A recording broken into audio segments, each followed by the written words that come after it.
Bismillahirrahmanirrahim. Assalamualaikum warahmatullahi wabarakatuh. Alhamdulillah. Assalatu wassalamu ala rasulillah wa ala alihi wa sahbihi wa mawalah. Asyhadu an la ilaha illallah wahdahu la syarikalah wa asyhadu anna Muhammadan abduhu wa rasuluh. Subhanaka la ilma lana illa ma 'allamtana innaka antal alimul hakim.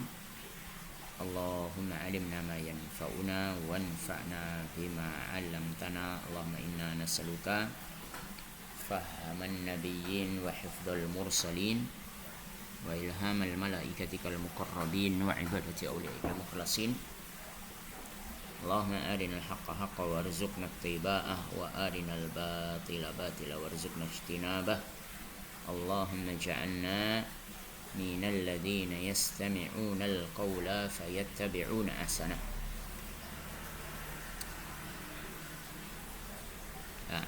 Teman-teman yang dirahmati Allah, materi pada pertemuan hari ini, karena banyak yang masih menghadapi ujian tengah semester, maka saya membuatkan materi Ma'rifatul Quran yang nanti bisa disimak rekaman yang sedang ujian. Mudah-mudahan bisa mengikuti, karena kita akan UTS di mata kuliah agama itu nanti setelah semua jadwal ujian di prodi masing-masing kelar. Jadi mata kuliah kita akan diadakan ujian setelah semuanya serentak, tidak ada lagi jadwal ujian di mata kuliah lain. Nah, untuk pertemuan kita di pekan ini adalah materi tentang Al-Quranul Karim. Ma'rifatul Quran, ma'rifah, mengenal Al-Quran. Yang sebelumnya kita sudah bicara tentang ketuhanan, ya, kemudian bicara tentang agama, kemanusiaan, dan hari ini kita bicara tentang hukum-hukum Allah Subhanahu wa taala yang semuanya itu termaktub, tercantum di dalam Al-Quran. Maka Al-Quran ini menjadi salah satu di antara 4 pertanyaan yang nanti ditanyakan ketika orang akan menghadapi fitnatul kubur, fitnah ujian pertanyaan di alam kubur. Pertama adalah man rabbuka, siapa Tuhanmu, dan ini kita sudah kenal, kita sudah bahas. Kemudian madinuka, agamamu apa, ini juga sudah kita bahas. Kemudian pertemuan yang akan datang kita akan membahas pertanyaan dalam kubur itu, man hadzal rajulu bu isafikum, atau bahasa gampangnya nabimu siapa. Nah, kemudian di pertemuan kali ini adalah pertanyaan yang keempat, wa ma yudrik, apa yang kamu tahu. Maka jawabannya adalah qara'tul Qur'ana wa amantu bihi, aku beriman kepada Quran, aku membaca Quran dan aku beriman kepadanya.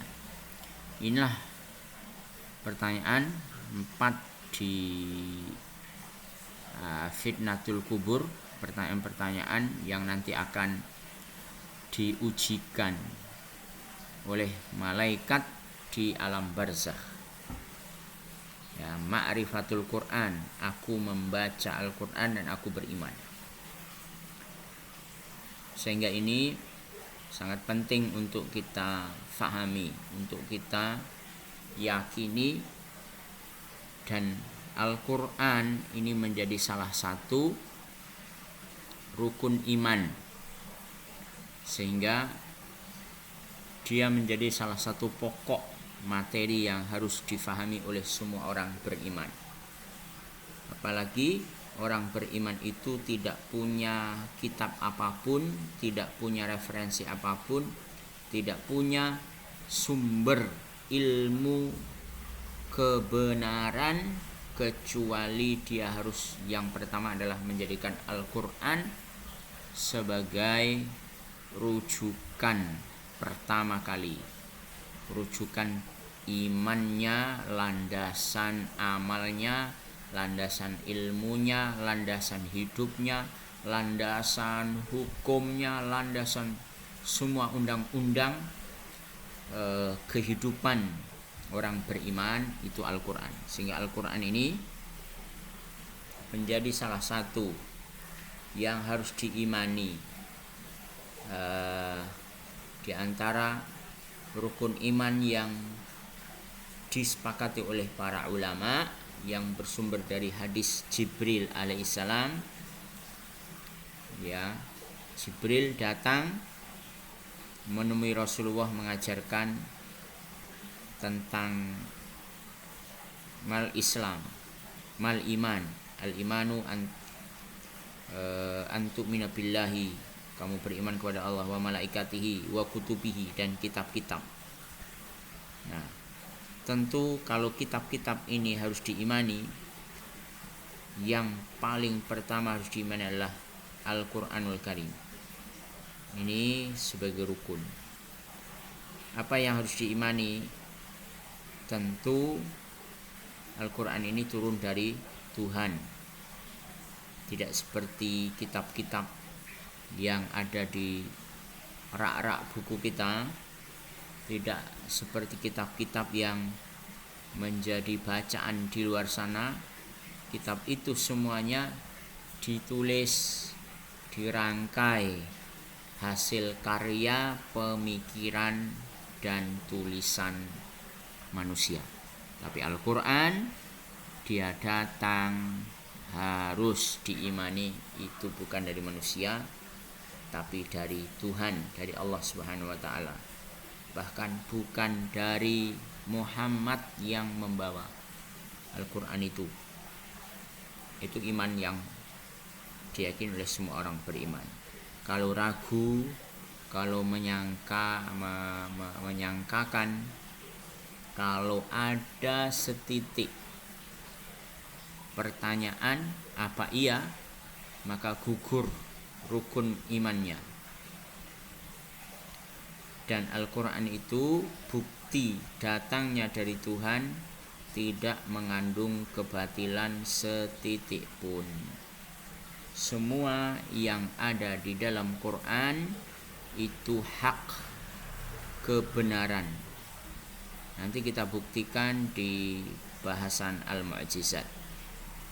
Jadi semua yang ada dalam Al-Quran itu kebenaran, hak, dan tidak mengandung setitik pun kebatilan. Maka inilah bukti bahwa dia datang dari Tuhan. Karena Tuhan itu maha benar, maha sempurna, maha tidak punya celah.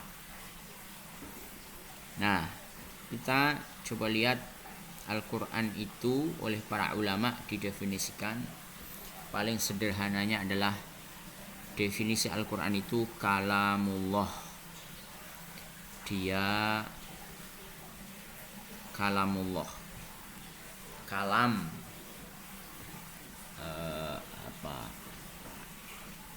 kalam ini diterjemahkan apa? Bukan kalimat-kalimat ya sebagaimana kita tahu kalam. Dia adalah kalam Allah, bukan kalam makhluk. Dan kalam Allah ini konsekuensinya adalah tidak mengandung cela, batil, dusta, tidak mengandung itu semua. Kalau kala manusia, apalagi manusia yang penuh cela, manusia penuh kedustaan, nah itu pasti penuh dengan kebohongan. Tapi karena Al-Quran adalah kalamullah, nanti fakta membuktikan dia tidak akan pernah mengandung setitik pun dusta di situ. Nah, di antara bukti pertama bahwa Al-Quran itu kalamullah, ini bersumber dari seorang manusia yang Muhammad saja semua sepakat dia ummi. Jadi ummi itu tidak bisa membaca, tidak tahu huruf tulisan. Dan itu kultur di masyarakat Arab saat itu, membaca dan menulis itu bukan skill, bukan pengetahuan yang wajib semua orang harus punya. Bahkan skill membaca dan menulis itu hanya dimiliki oleh segelintir orang.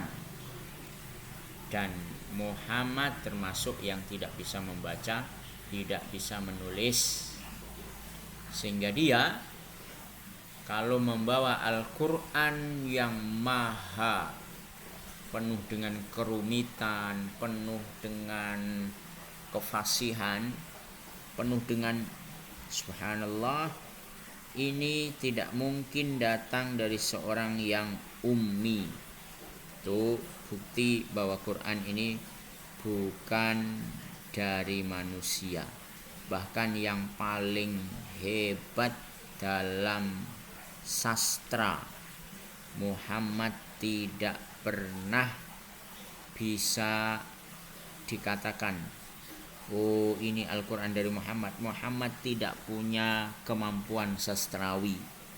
Bahasa-bahasa dalam Quran itu bukan bahasa percakapan seperti bahasa hadis, tapi bahasa-bahasa undang-undang, itu bahasa aneh.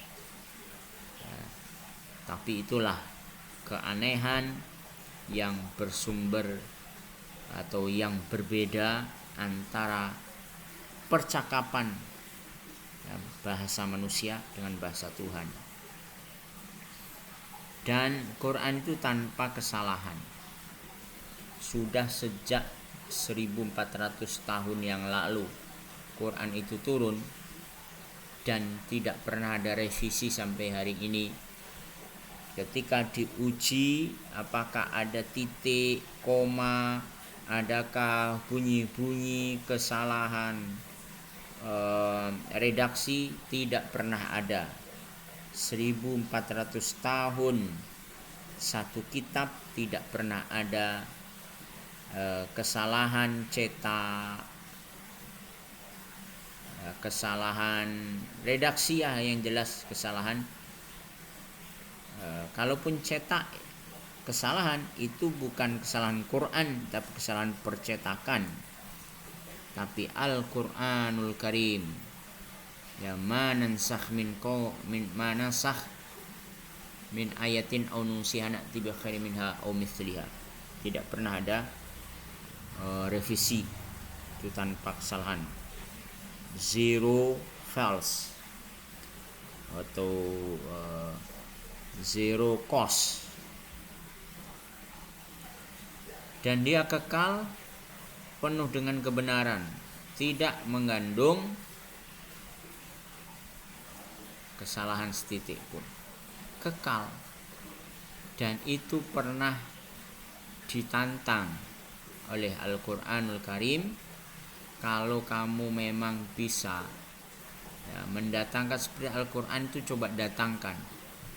Ternyata kalaupun ada yang mendatangkan, kedatangannya itu Ya, hukumnya, bahasanya, pesannya, semuanya amburadul. Apakah dulu pernah ada yang mencoba menandingi Quran? Musailamah al-Kadzab ya sudah punya satu surah yang dia membaca surah Al-Fil, kemudian dia membuat juga surah Al-Fil. Dia membaca surah Al-Asr wal Asri innal insana lafi khusr. Kemudian dia juga membuat surah Al-Wabr. Mal wabr wa ma adraka mal wabr lahu udunani wa sadr. Itu semua ya surah-surah yang dibuat oleh Musailam al-Kadzab, tokoh pemimpin besar pada masanya, itu semuanya kedustaan belaka.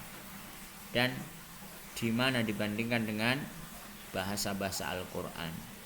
Mungkin dia menyangka bahwa surah Al-Fil itu bisa dibuat. Cuman sedemikian. Alam taro kaifa fa'ala rabbuka bi ashabil fil alam yaj'al kaidahum fi tadlil warsala alaihim taron ababil tarmihim bi hijaratin min sijil faja'alahum ka'asfim ma'kul. Semuanya di akhiri dengan huruf lam. Alam taro kaifa fa'ala rabbuka bi ashabil fil alam yaj'al kaidahum fi tadlil wa arsala alaihim tayran ababil tarmihim bihijaratin min sijil faj'alhum ka'asfin ma'kul. Tapi bukan hanya sekedar diakhiri dengan huruf lam, tapi lihat pesannya adalah pesan kebenaran, faktanya adalah fakta yang tidak pernah kecuali itu punya pesan. Dulu pernah ada kaum dolim yang dihancurkan oleh Allah, bahkan mereka adalah kekuatan besar. Tentara gajah dihancurkan oleh Allah dengan tentara burung-burung yang kecil yang mungkin tidak pernah diperhitungkan.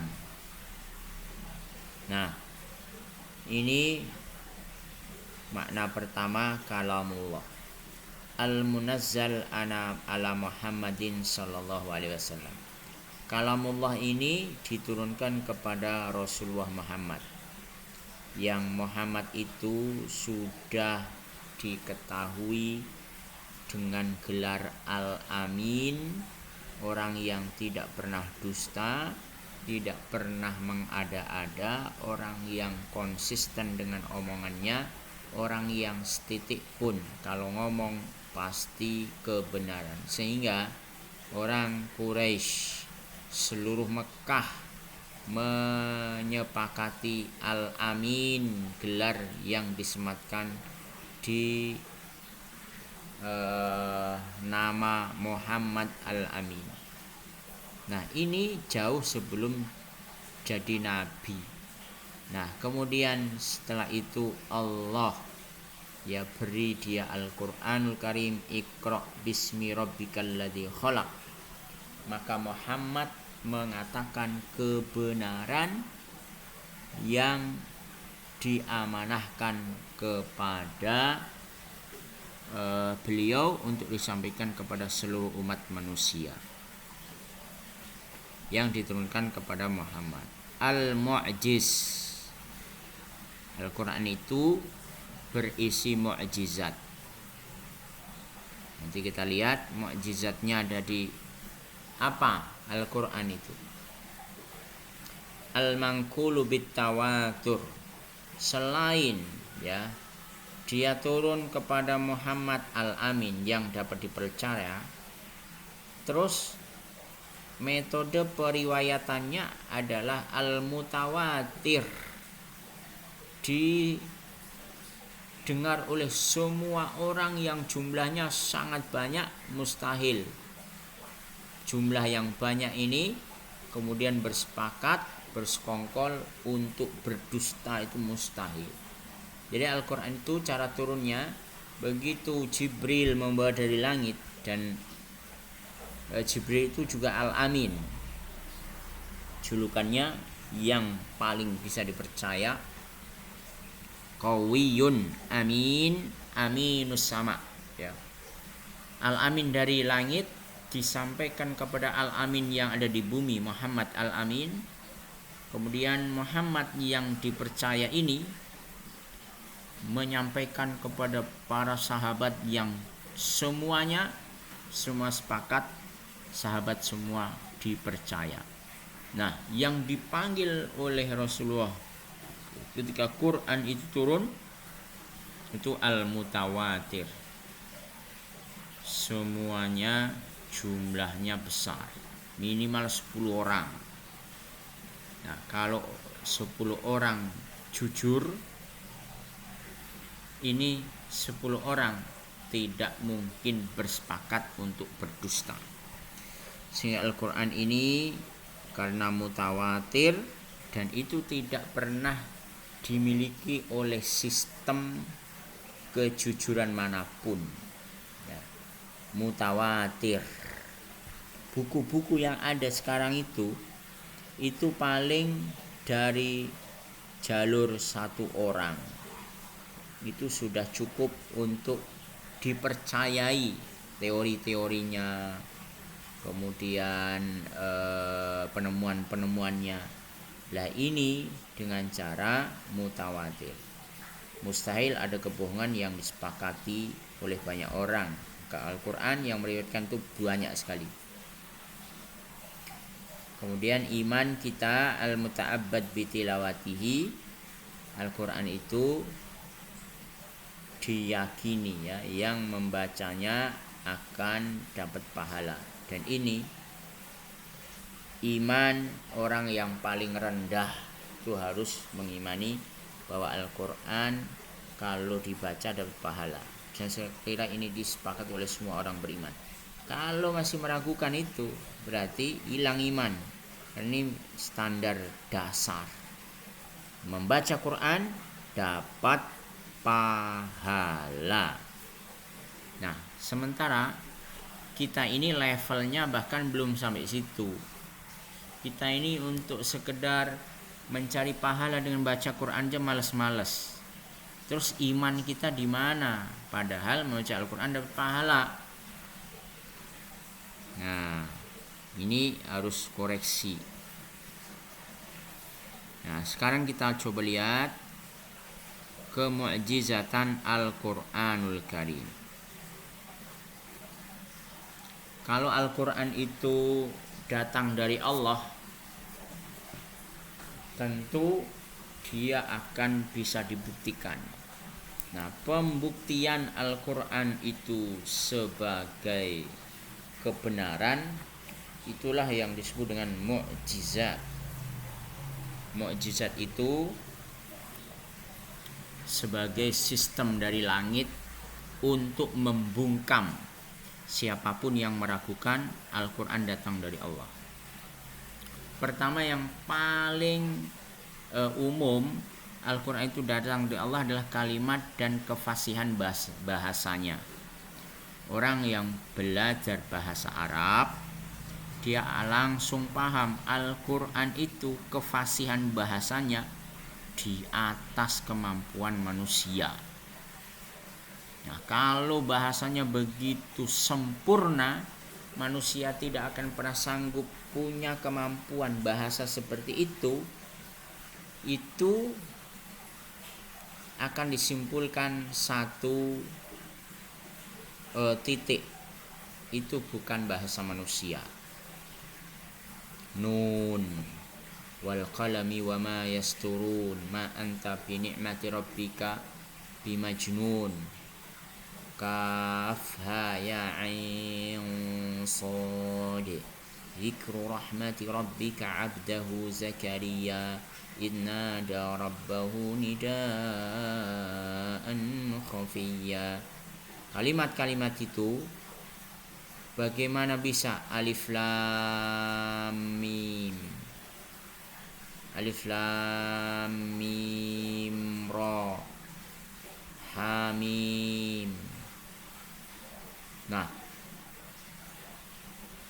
Alif lam mim. Alif lam mim shad.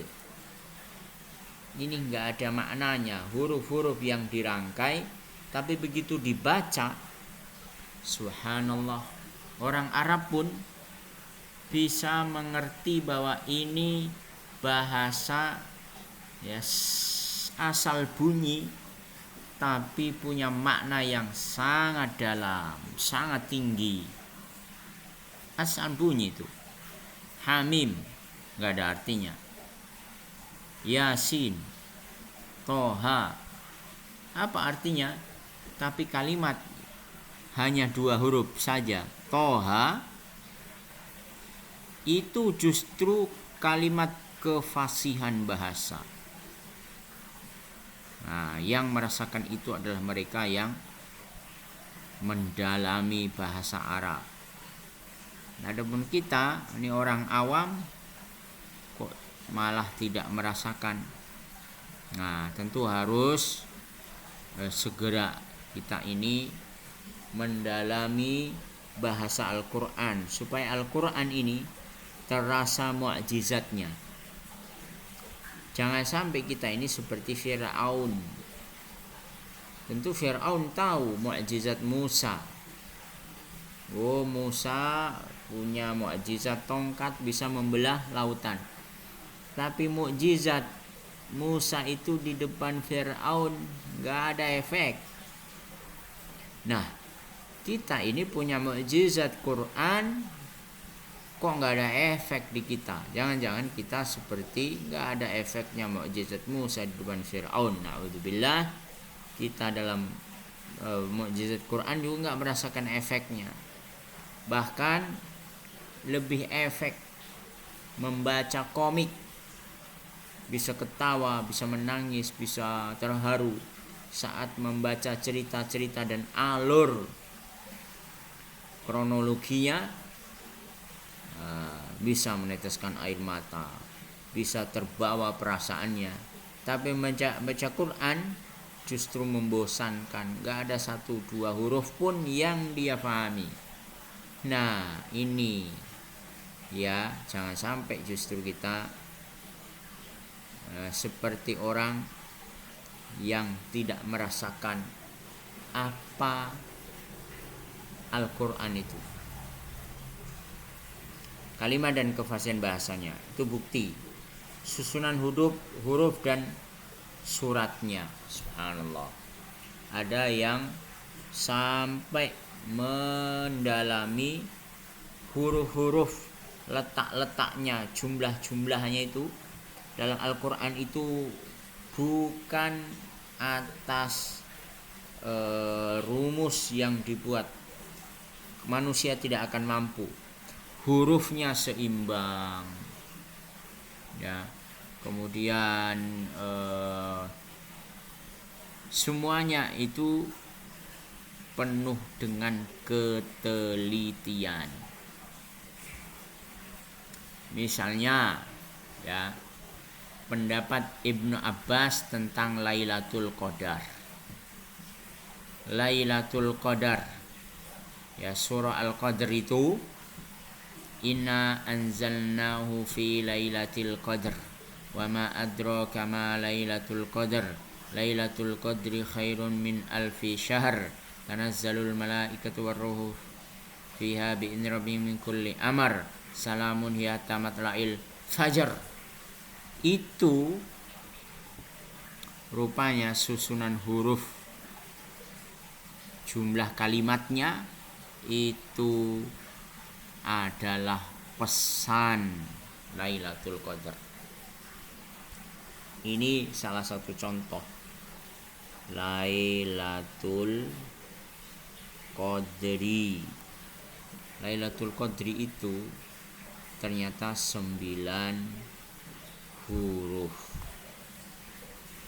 9 huruf Lailatul Qadar itu diulang dalam surah itu 3 kali. Nah, 3 kali ini jumlah huruf, ya. 3 kali 9 sama dengan 27. Nah, 27 itu kata Ibnu Abbas itu turunnya Lailatul Qadar disepakati sebagian besar turun di 27 Ramadan. Nah, ini dari susunan Al-Quran dan kalimat-kalimatnya itu punya pesan yang sangat dalam. Itu kalau manusia, salamun hiya hatta matla'il fajr. Hiya, Lailatul Qadar itu hiya, karena dia muannas bukan huwa. Salamun hiya hatta matla'il fajr. Nah, fajar ini hiya itu ternyata kata yang ke-27 dan 27 kata itu maksudnya 27 Ramadan. Nah, ini susunan huruf-huruf dan surahnya itu kalau semua ayat-ayat Quran itu dikupas akan menyimpulkan ini bukan susunan manusia. Dan ada yang ahli dalam bidang itu sampai menulis berjilid-jilid buku tentang kemu'jizatan Al-Quran dari sisi huruf, dari sisi angka, dari sisi kalimatnya, dan dari sisi katanya. Belum lagi ya yang orang semuanya akan fahami informasi ghaib. Itu semua yang disampaikan Al-Quran itu kebenaran setelah terungkap tentang masa lalu. Bisa tak Muhammad itu menceritakan masa lalu? Ternyata bisa. Dalam Al-Quran itu semua diceritakan kisah masa lalu. Itu kalau bukan dari Allah, dari Tuhan yang menginformasikan, dari mana Muhammad tahu tentang cerita Fir'aun, cerita Ashabul Ukhdud, cerita Ashabul Fil. Kalau Ashabul Fil mungkin terlalu pendek jarak antara kejadian dengan lahirnya Muhammad. Oh, berarti Muhammad mungkin dapat cerita dari Abu Thalib atau Abdul Muthalib, kakeknya yang sebagai saksi sejarahnya. Nah, bagaimana dengan Fir'aun? Bagaimana dengan itu semua? Muhammad tidak pernah belajar ilmu sejarah, tapi dia bisa menceritakan masa lalu.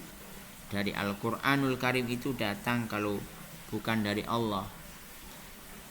Masa depan juga bisa diceritakan. Kalau masa lalu, mungkin adalah cerita-cerita dari nenek moyangnya, cerita-cerita dari mulut ke mulut. Bagaimana kalau masa depan? Nah, ini diceritakan juga. Masa depan akan ada hari kiamat. Nanti akan ada Yahudi itu hancur, diperangi, bahkan batu-batu akan memberitahu, kecuali pohon workot. Yahudi akan merusak 2 kali. Dia nanti akan dihancurkan, liyasu'u wujuhakum wa liyadkhulul masjida kama dakhalu awwala marrah. Muslimin akan masuk ke Baitul Maqdis, ke Masjidil Aqsa, dengan mengalahkan Yahudi dan menghancurkan mereka semua. Nanti akan ada Dajjal, pemimpinnya Yahudi. Nah, ini semua masa depan yang diceritakan. Dan itulah tugas kenabian, dan itu Quran. Terutama informasinya sangat melimpah tentang hari kiamat, kubur, surga, neraka. Ini semua Ya'juj Ma'juj. Tentang masa lalu ya ada nabi-nabi Ibrahim, Musa, Nuh, Adam. Diceritakan tentang kejadian manusia. Diceritakan tentang lahirnya Maryam. Maryam lahir dan bagaimana Maryam nanti melahirkan seorang anak Isa alaihissalam. Itu lebih detail daripada pengikut Maryam menceritakan kisah melahirkannya dia. Itu semua bahkan Al-Quran menceritakan kebenaran lebih benar daripada pengikut Isa sendiri. Pengikut Isa menyebut katanya Isa itu lahir di bulan kelahiran Isa. Coba kita kelahiran Yesus.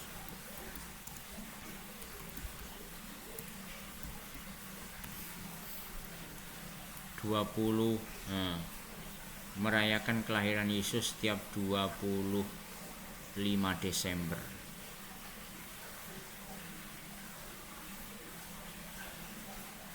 Dalam Quran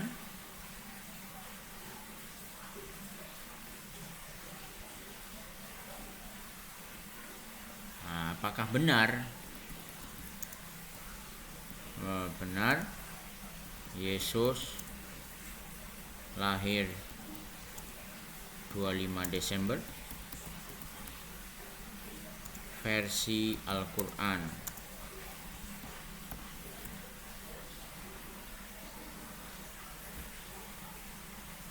Ternyata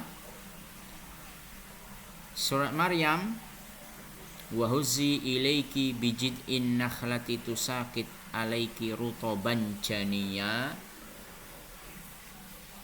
itu justru di musim panas. Kalau Desember 25 Desember yang diperingati oleh kaum Nasrani sebagai kelahiran Yesus, ternyata tidak benar menurut versi Al-Quran yang menyebut bahwa Al-Quran itu memerintahkan Maryam ketika melahirkan untuk menggoyangkan pohon kurma. Wa huzzi ilaiki bijid'in nakhlati tusaqit alaiki rutoban janiyya. Sekarang diuji mana yang benar, versi Kristen atau versi Islam, kapan Yesus itu lahir. Bulan ketika ada salju atau bulan ketika ada kurma, ketika Maryam disuruh menggoyangkan pohon kurma. Nah, masa lalu diceritakan dalam Al-Quran bahkan lebih detail dan lebih benar daripada pengikut yang mengaku mengikuti kepercayaan tertentu. Ini mukjizat, informasi kebenaran Al-Quranul Karim. Belum lagi kebenaran ilmiah yang melimpah dalam Quran. Ternyata di Quran itu disebut marajal bahraini yaltaqiyan bainahuma barzakhun la yabghiyan. Ini penelitian yang paling umum diketahui oleh banyak orang awam. Ada dua laut yaltaqiyan yang bertemu, bainahuma barzakhun la yabghiyan. Ternyata laut itu tidak menyatu airnya satu dengan yang lain. Ada yang menyebut ini air asin dan air tawar, nggak gabung. Nah, ini ada yang keruh, ada yang bening, nggak gabung. Ala kulli hal, ini ternyata ada di laut tertentu.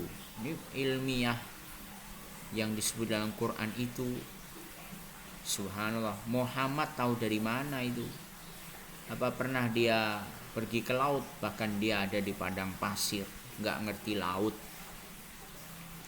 Muhammad tahu dari mana ketika mengatakan bahwa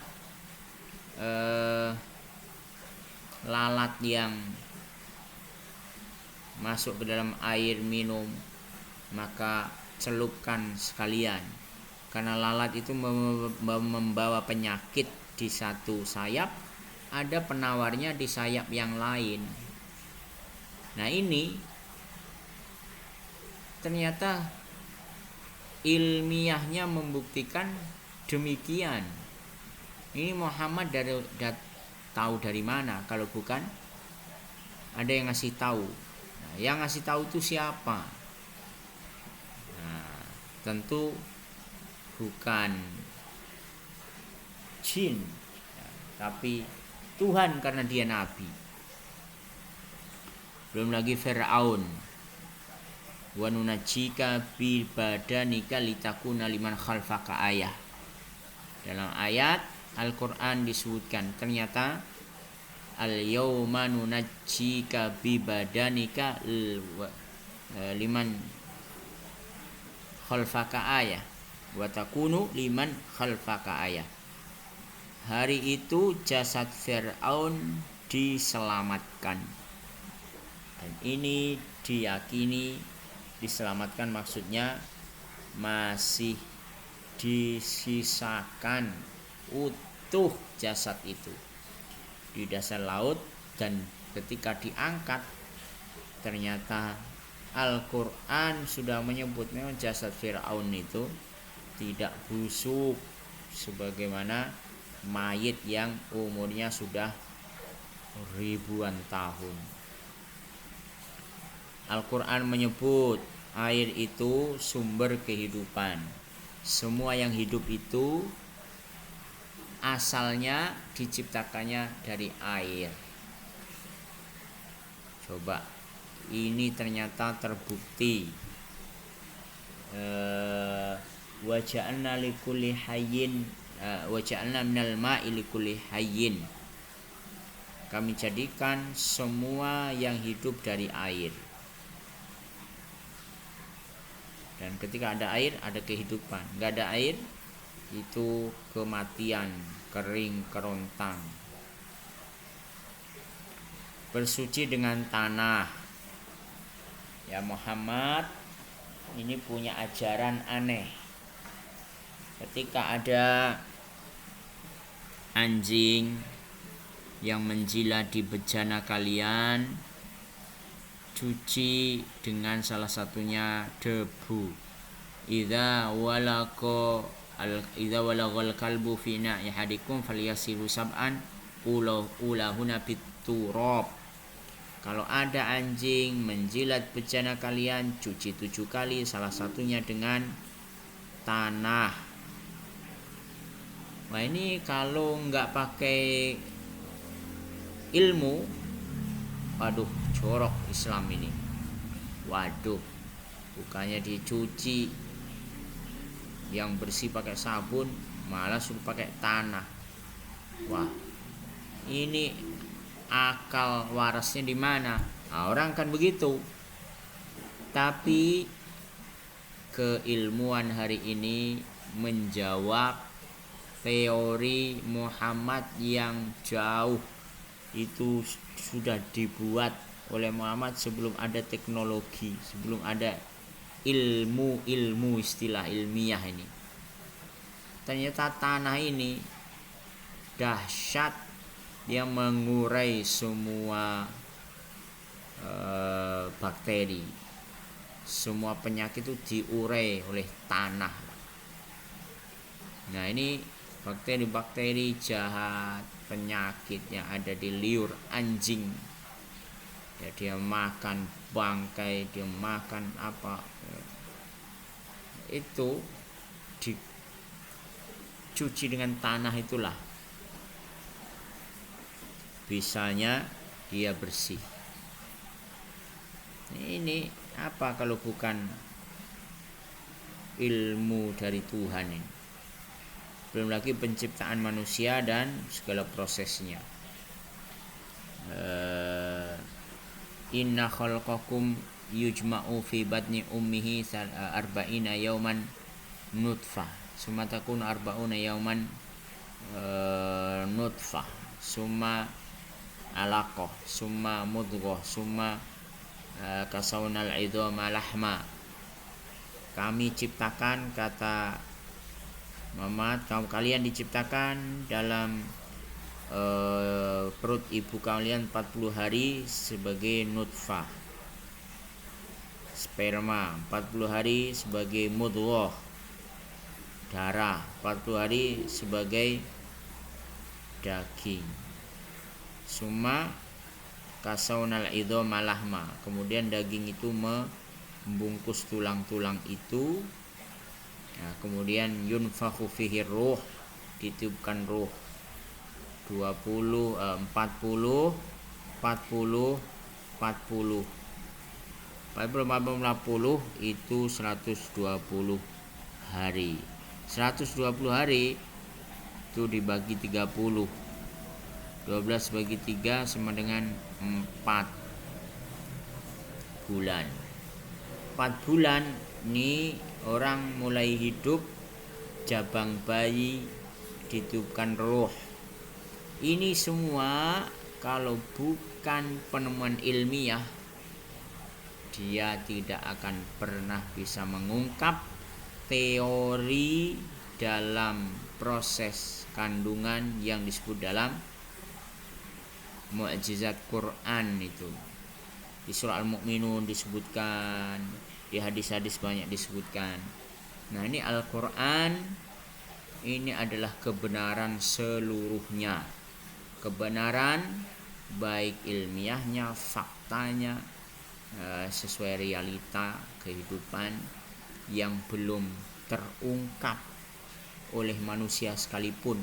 Mungkin banyak sekali kebenaran-kebenaran yang belum terungkap sampai sekarang. Misalnya langit itu 7. Gimana caranya itu mengungkapkan, sementara ilmu manusia hanya terbatas di muka bumi. Di langit sana itu ternyata Quran menyebut 7 lapis. Bumi ini 7 lapis. Kemudian ada neraka, ada surga, ada itu semua harus diimani Al-Quran. Nah, ketika Al-Quran ini dibaca, nanti akan menyimpulkan pada 5 kesimpulan. Ya, kita harus mengenal Allah Subhanahu wa ta'ala. Itu tidak boleh ditawar-tawar. Kenal Allah Subhanahu wa ta'ala. Kemudian mengenalkan kepada diri kita sebagai manusia kehinaan di hadapan kekuasaan Allah. Kemudian Al-Quran akan mengenalkan kepada manhaj hidup, sistem hidup manusia ini harus digali. Kita ini harus disesuaikan dengan manhaj hukum yang ada dalam Al-Quran. Makanya Al-Quranul Karim ini bukan hanya sekedar bacaan kosong, bukan hanya hiasan-hiasan rak, bukan hanya tulisan. Apalagi sekarang yang memprihatinkan, Al-Quran difahami hanya sebagai suara-suara. Asal orang bisa mengeluarkan suara, Alif Lam Mim, Dzalikal Kitabul La Raiba Fihi, baca surah ini 10 halaman, sebaliknya mundur lagi 10 halaman, sebelah kanan, atas, bawah, semua itu asal dia bisa, ini ahlul Quran. Enggak. Al-Quran bukan hanya sekedar suara yang diperdengarkan, diperlombakan, ini suaranya bagus, itu suaranya yang bagus, bukan Al-Qurannya. Sementara Nah, kalau orang baca Al-Quran suaranya cempreng, suaranya pales nggak karuan, suaranya nggak jelas, dianggapnya bukan ahlul Quran. Al-Quran itu bukan hanya sekedar suara, bukan sekedar tulisan dicetak, dibagikan, diwakafkan, bahkan ditulis di dinding-dinding. Al-Quran ini harus menjadi hukum yang ditegakkan. Al-Quran itu manhaj hidup. Kalau Al-Quran sekedar dibunyikan, orang yang paling bagus suaranya, yang paling ahlul Quran, enggak. Al-Quran ini harus jadi sumber hukum. Al-Quran ini bagaimana dia bisa hidup kembali. Kalau Al-Quran menceritakan tentang Ibrahim alaihissalam, yang Allah inginkan dari kisah itu adalah bagaimana sosok Ibrahim itu hadir pada diri kita. Kalau Al-Quran menceritakan Isa alaihissalam, harusnya kita ini sebagai pejuang Allah. Ya, Qala Isa,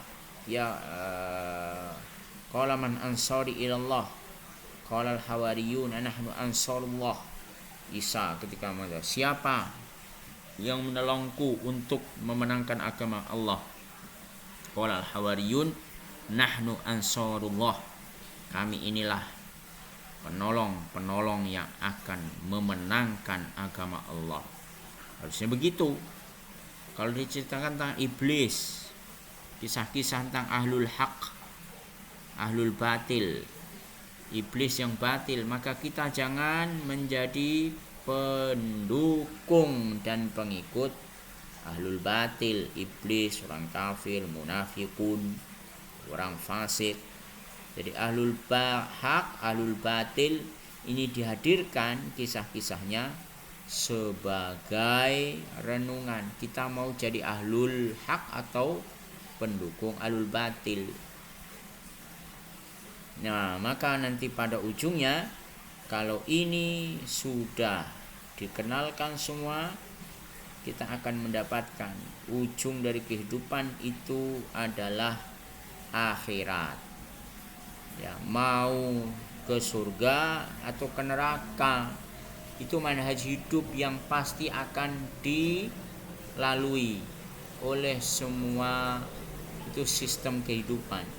Yang ahlul haq ya pasti akan balik ke akhirat, ahlul batil pasti balik ke akhirat.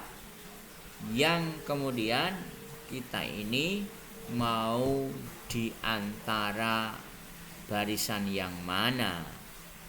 Kalau ahlul haq maka beruntunglah. Kalau ahlul batil, na'udzubillah. Nah, ini semuanya harus menjadi renungan. Maka kesimpulan yang kita bisa kenal bahwa Al-Quran ini harus kembali hidup, bukan hanya tulisan, bukan hanya cetakan-cetakan. Dulu Al-Quran tidak dicetak di dalam kehidupan para sahabat. Nabi SAW tidak membuat gerakan wakaf percetakan Al-Quran. Nabi tidak membuat MTQ, musabaqah tilawatil Quran, musabaqah tahfidz Quran. Tidak membuat tulisan-tulisan hiasan-hiasan sebagai figura-figura indah ditempel di dinding-dinding. Tidak.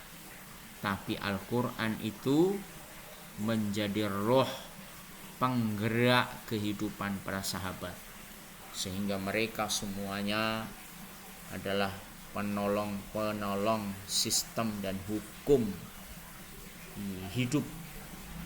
Al-Quran menghidupkan ekonomi, Al-Quran menghidupkan amal-amal kebaikan, Al-Quran menghidupkan semua itu harus kembali hadir. Al-Quran yang hari ini sangat memprihatinkan yang direnungkan oleh Syekh Al-Qardawi, umat hari ini ya levelnya adalah level terendah. Saya akan tambahin di sini. Nah, ini level interaksi dengan Quran. Pertama adalah iman dapat pahala.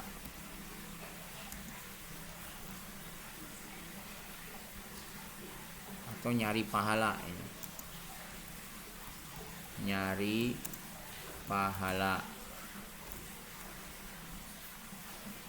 Baca Quran dapat pahala.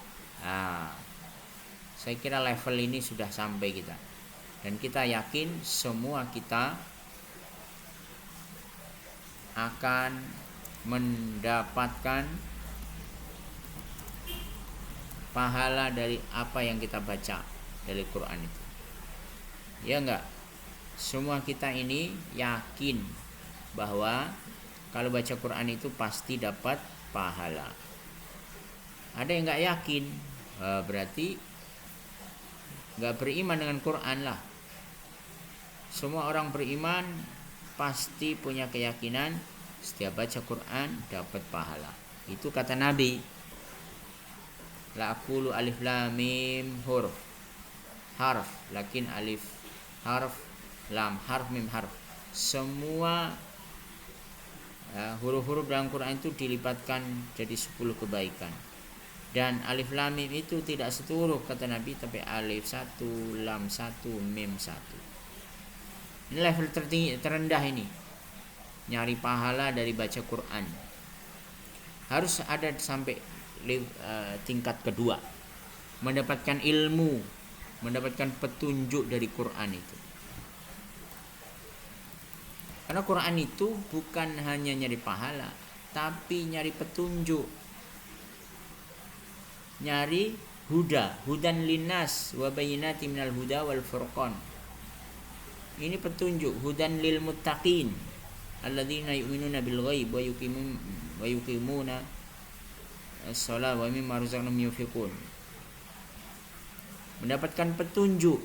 Lah kita ini apa? Alif lam mim, apa petunjuknya? Alhamdulillah rabbil alamin arrahmanir rahim, apa petunjuknya? Qul a'udzu birabbil falaq min syarri ma khalaq, qul a'udzu birabbin nas min syarri ma khalaq, qul huwallahu ahad. Baca-baca aja, nggak tahu apa sebenarnya maksud dan petunjuk yang ada dalam ayat yang ada dalam surat itu. Ini butuh bahasa Arab, butuh tafsir, butuh penjelasan, dikaji lagi, bukannya dibaca tapi diilmui. Nah, setelah itu harus menghamba, tunduk.